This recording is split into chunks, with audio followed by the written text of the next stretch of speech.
அடையாளத்தை மாத்திட்டா கண்டுபிடிக்க முடியாதா? இத்தனைய மாத்திட்டு கடைசியில மண்டையில இருந்த கொண்டைய மறந்துட்டீங்களே பாஸ்.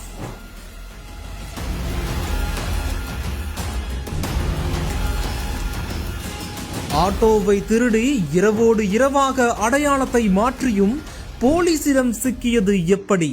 கள்ளக்குறிச்சி மாவட்டம் சின்னசேலம் புதிய பேருந்து நிலையம் அருகே நடந்துள்ள ஆட்டோ திருட்டு சம்பவம் பரபரப்பை ஏற்படுத்தி உள்ளது.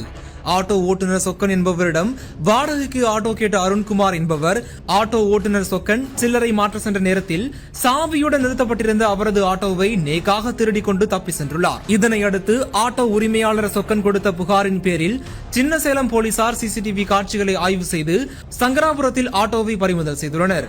மேலும் திருடிய ஆட்டோவை ஒரே இரவில் அடையாளம் தெரியாமல் மாற்றும் முயற்சியாக முழு அடையாளங்களையும் மாற்றிவிட்டு புதிய ஸ்டிக்கரை ஒட்டி மாலை அணிவித்து பூஜையும் செய்திருந்தது தெரியவந்தது.